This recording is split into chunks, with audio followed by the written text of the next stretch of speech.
My name is Rilla. I just turned 45 the other day. My skin might be showing a few signs of age, but I'm still fighting back and having a blast every day. I won't let the young ones outdo me. Today, I want to tell you about a time in my life when I hit not just a turning point, but a dead end. This happened nearly 15 years ago. Back then, I was working in sales at a major corporation, living days that were anything but heartwarming. They were hard. Daytime was spent visiting clients, evenings filled with overtime for paperwork, and on days off, I'd get calls about troubles or consultations from customers. I practically had no days off. It was so busy that even with money, I had no time to spend it. Then one day, out of the blue, I quit! I quit! I felt like saying, that's it, I'm done, and decided to cut ties with the company. It was because I wanted to take better care of myself. My family and childhood friends said, it's good you didn't ruin your health, so I think it was the right choice.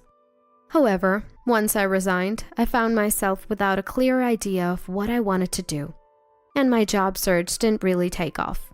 After much thought, I decided, I have no savings, so I'll work part-time and give myself time to think about my next job. So, I chose to be a kitchen assistant at a cafeteria in an office building run by a major furniture manufacturer. That's where I met Sid, my husband who is 3 years younger than me. Sid, also in sales, would come to the cafeteria at times different from everyone else because of his work. Whenever I was wiping tables, Sid always made sure to talk to me. At first, I found it annoying, but as he persistently approached me without concern, I gradually became attracted to him, and eventually we started dating. We clicked in conversation, and Sid's cheerful personality was surprisingly comfortable to be around. That's why I immediately accepted his marriage proposal. Of course, I never thought this would be the start of my troubles. When I nervously went to his parents' house to announce our marriage, I was interrupted by Sid's mother, Aretha. Aretha said, "You're Rilla, the part-timer." Her expression seemed somewhat intimidating.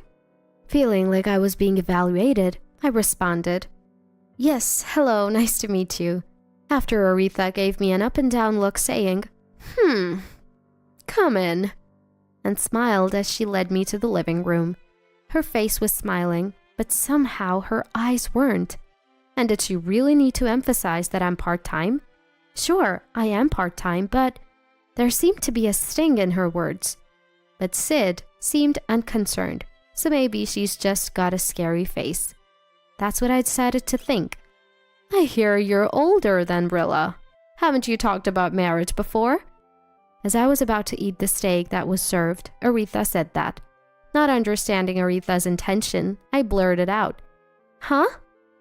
in a dumbfounded voice.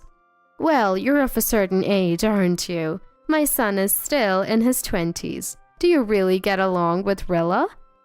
"It's fine, I don't interact with her much. I'll protect you." But from Aretha's expression and the atmosphere, it didn't sound reassuring at all. It felt like she was saying very politely, "Don't mess with my young son." Well, I heard that Sid's father passed away early and Aretha raised him all by herself. I can somewhat understand her not wanting to easily hand over her beloved son to a stranger, though it was Sid who made the moves. But today was an important day, so I decided to bear it a bit and didn't argue back. I dodged the awkward questions with a smile, feeling grateful for Sid changing the mood with his jokes, and somehow managed to get through the day. After a while, the day of the wedding arrived. I was in the waiting room just before the start of the ceremony. Suddenly, I realized I was alone with Aretha in the waiting room, as everyone else had stepped out. I had seen Aretha a few times since our marriage introduction, but this was the first time we were alone together. I no longer felt her prickly attitude, but I was still nervous.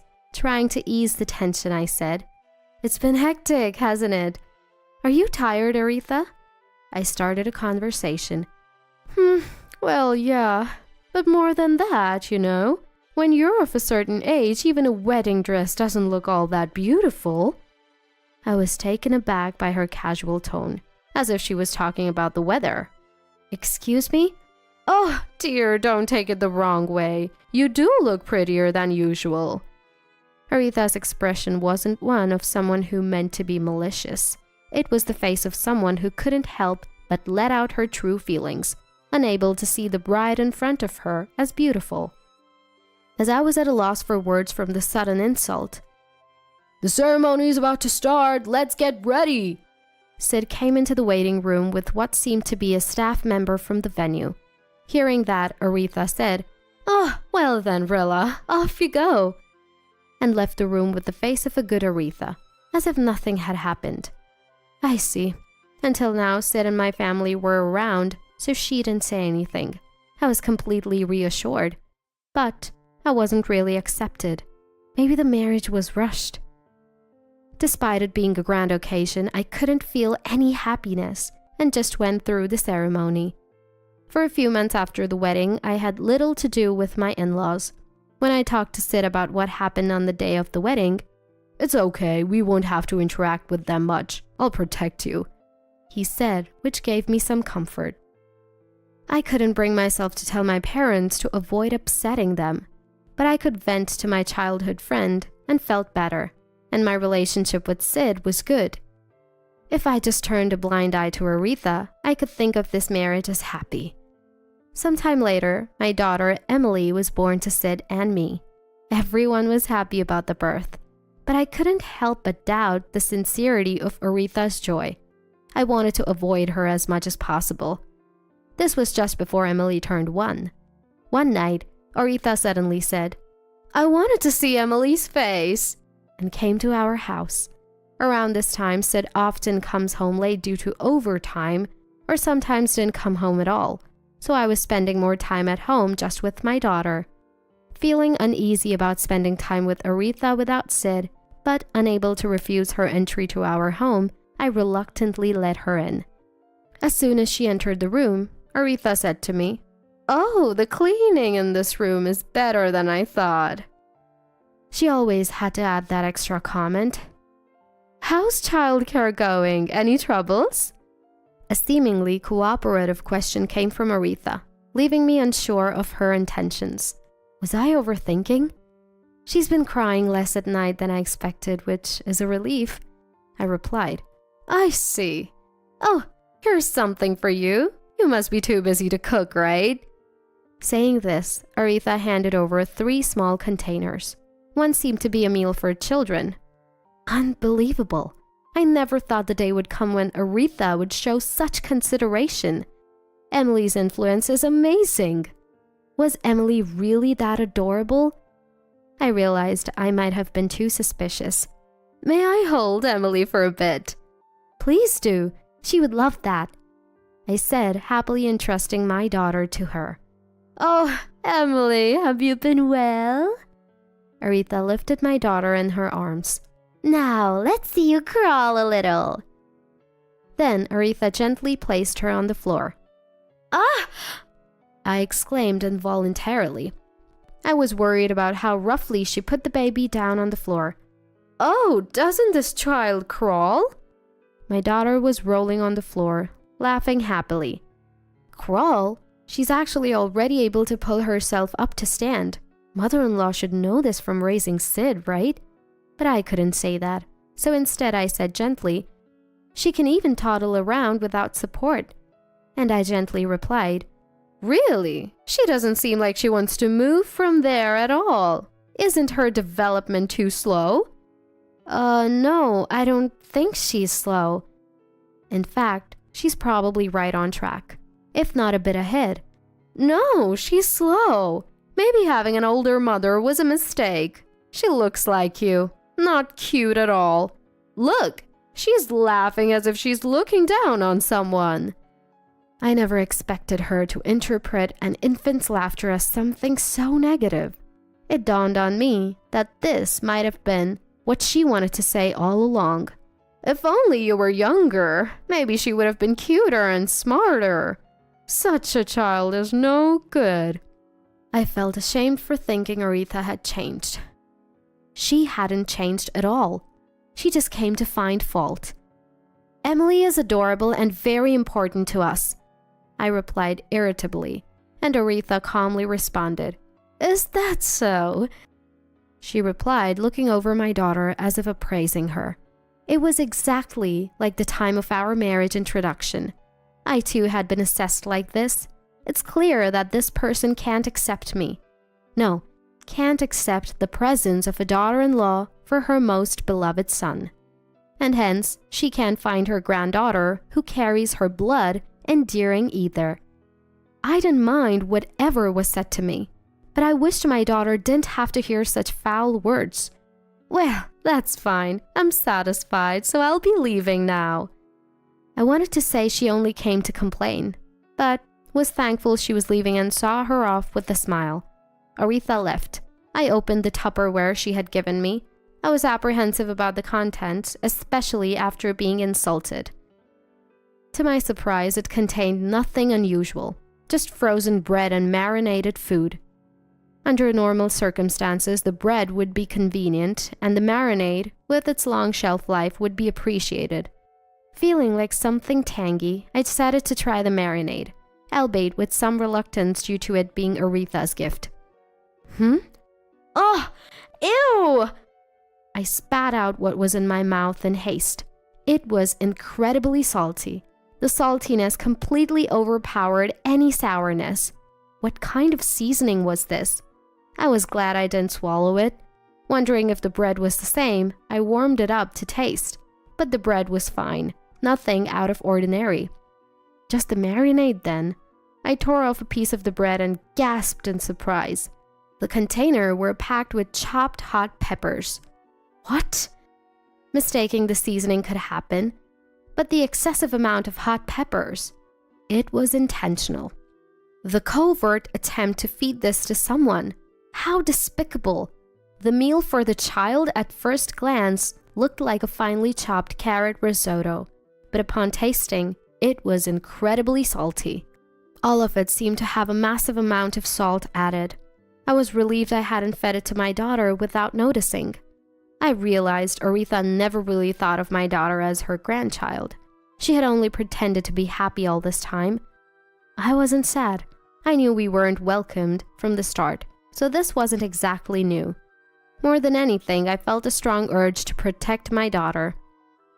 That night, when Sid came home a bit late, I showed him what Aretha had given us and told him about it. Oh, sorry, I'm tired. Can we talk about this some other time? Sid's response was not what I expected. He seemed annoyed. What? Can't we do something about it? Despite the seriousness of the situation, Sid seemed disinterested and kept playing with his phone. Lately, Sid doesn't even bother to hold the baby. Moreover, his treatment and words towards me have become rougher. Whenever I try to talk to him, "Oh, is that so?" he shows no interest in continuing the conversation. "Sorry, but I'm going to sleep." He often goes to the bedroom alone. I don't mind if he lives as he pleases, but I wish he would at least listen to important matters. It shouldn't be something to just brush off lightly. After all, he said he would protect me. I get that it's tough, but you and Mom are both women, right? Men don't understand these things. Work it out between yourselves, okay? Besides, now that we have a child, you should try to get along better for the kid's sake. Mom is her grandmother, and in the end, this isn't my issue. It's between you and Mom. Sort it out yourselves. I was speechless. How can he say that matters involving his mother and wife are none of his concern?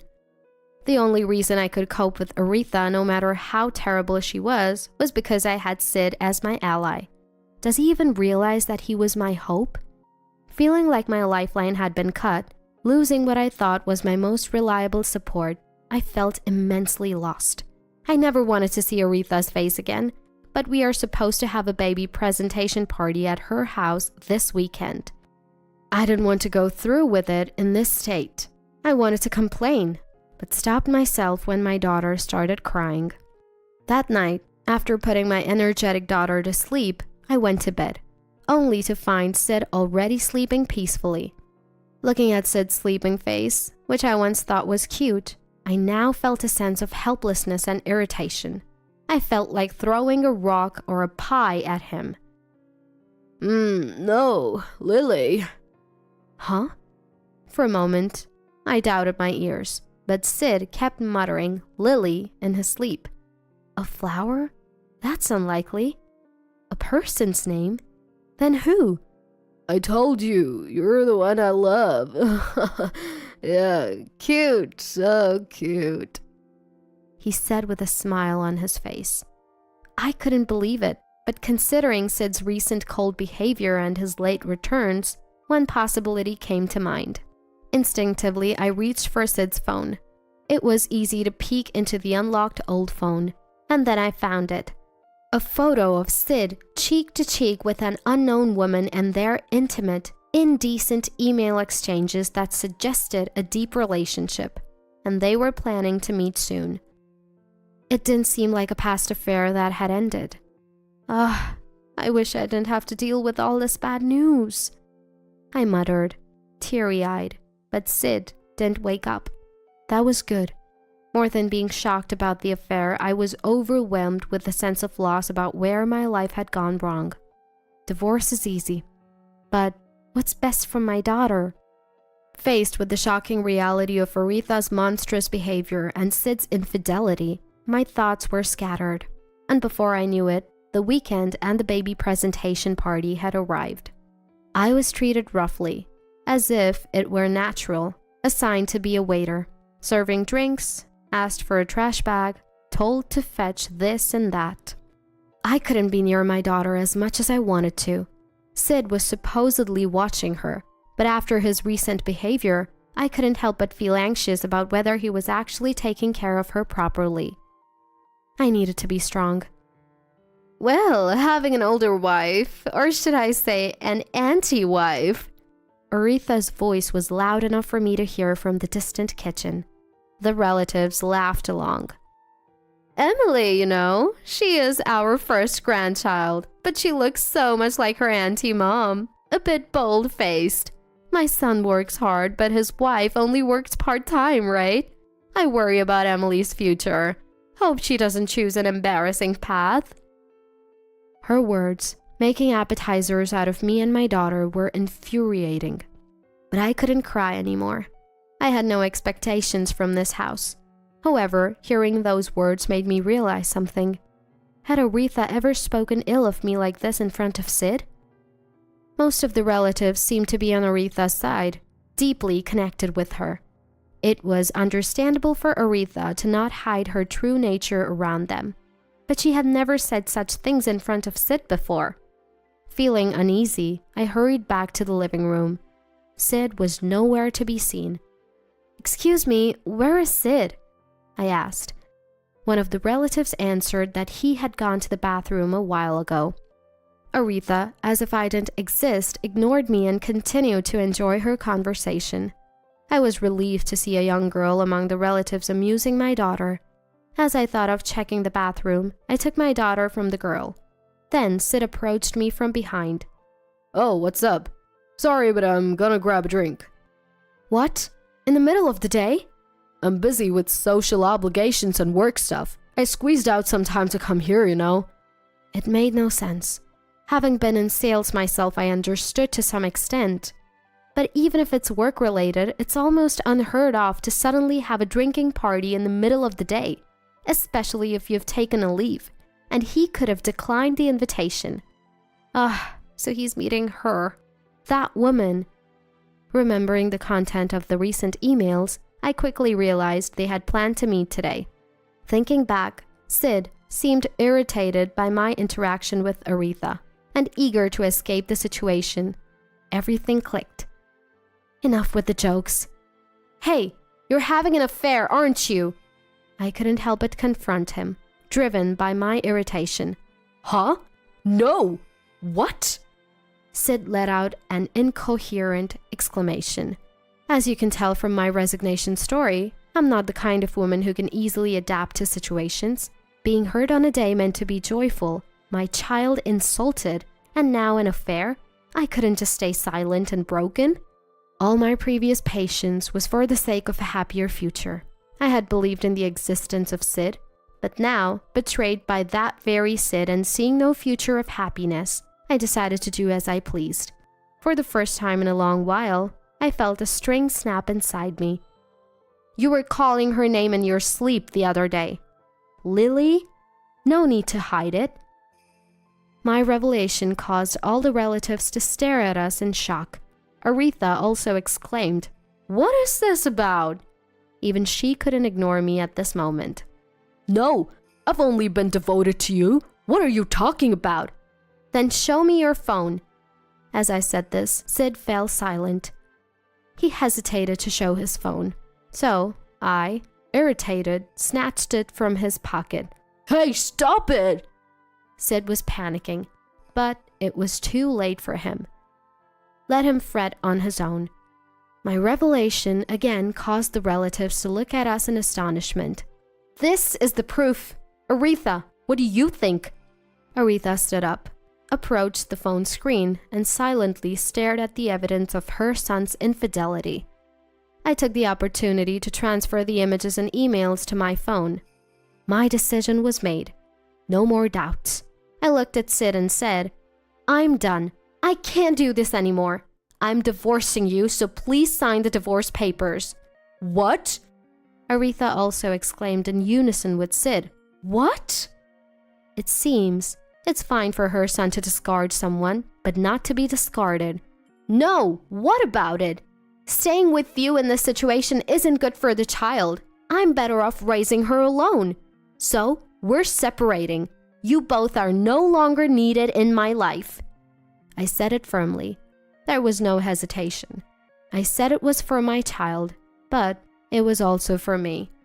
If I'm troubled, my child would sense it and be constrained in her growth. No matter what, I want to be a strong and spirited mother. By the way, Aretha, you've always laughed at me being part-time, right? But it's not just any part-time job. Huh? Aretha and Sid exclaimed at the same time. A perfect harmony for the second time today. Like mother, like son. Well, I'm just an ordinary person, but Sid's company is managed by my childhood friend's family. I got into that cafeteria through connections. I'm going to call that friend now. And I actually made the call. Indeed, after quitting my previous job. Why don't you take it easy with a part-time job for a while? We could use someone in our place. Come over. I was invited to that company by my childhood friend Mal. He is now thriving as an executive there. He knew everything about my situation, as I had been consulting him through emails about my wedding and what followed. Furthermore, our families have had a long-standing relationship with Mal's family. His father, Sonny, the president of the company, always cherished me like his daughter, and was more furious than anyone about my current predicament. That's why he had said, "If anything happens, we can make arrangements even for your husband." As soon as my call connected with Mal, I simply said, "I can't do it anymore." Understanding everything, he replied, "Got it. We'll proceed as planned." I thanked him and hung up. What was that about? Sid asked, flustered. "Oh, your dismissal has been decided." "What?" As I answered matter-of-factly, Sid let out a foolish sound. Aretha was also stunned. Well, the flow of events is quite unexpected. Did you know your performance was poor? Plus, with your unauthorized absences and false reports to your superiors, you were already on the list of layoffs, weren't you? The destinations of his unauthorized absences were surely with that woman. Such bold behavior. What? Don't say nonsense. There's no way I'd be fired that easily. Of course there are procedures. Maybe the official notice will come out early next week. For poor work attitude, all our interactions and your character have been taken into account. Did you know you weren't fired before just because you were my husband? Sid stood there, pale-faced, hearing the truth for the first time. That can't be true. Well, whether it's true or not, you'll find out next week. My decision to divorce you won't change, so you can escape the dismissal. After saying what I wanted, I felt a sense of relief. However, Aretha couldn't hide her irritation. Don't you have any human decency? Human decency? Yes, I do. But it's something you show towards people. Aretha, you see, everything you do and say is monstrous. In front of you, any decency runs away at full speed. As I spoke those words, Aretha's face turned bright red. The relatives witnessing this started chuckling. It seemed that even the relatives who appeared to side with Aretha had merely been tolerating her attempts to belittle me. Aretha's lack of popularity was unexpectedly transparent. Well, I'll be going now. I don't want to overstay my welcome in someone else's home. I said this and walked to the entrance, carrying my daughter. I almost forgot something important. Oh, and tell your mistress I'll be suing for compensation in the divorce court. Congratulations on being jobless. I tossed this over my shoulder with a smile and left my in-laws' house. Wait, please, just a minute, I'll apologize. Hey! Hey! I could hear Sid's voice behind me, but I didn't care. It was too irritating. Just ignore him. Completely ignore. If he thought he could play two women, he should have been more handsome and reconsidered his life choices.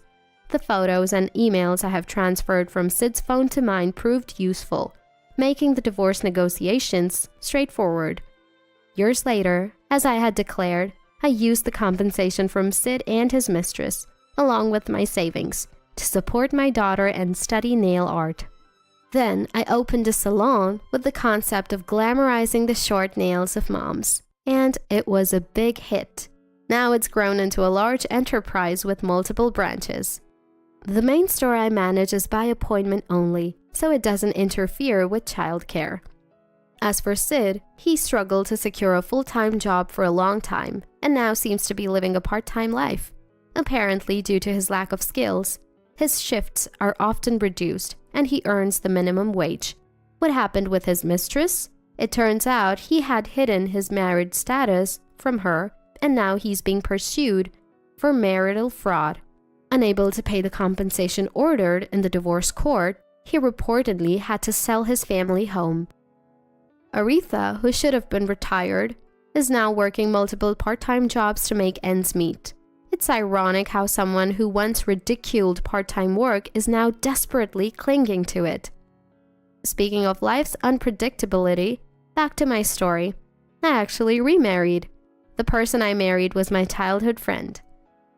I had no intentions of remarrying, especially with the daughter, but he too had failed in his first marriage and was single-handedly raising a daughter he took custody of. This brought us together. As we talked more about parenting, gradually, maybe we can make it work. That's how we decided to remarry. Both sets of parents said, "You've always been close. This seems the most natural," and blessed us with smiles. My daughter and Mal's have a bond like biological sisters, and we live in a lively and happy home. Even though I initially failed and faced moments of uncertainty and mistakes, I believe it's okay as long as I can stand back up again. That's what I think is important. Even if it takes time, I will always get back up, no matter how many times I fall. I aim to be a strong mother who my daughters will one day say is a mom with guts.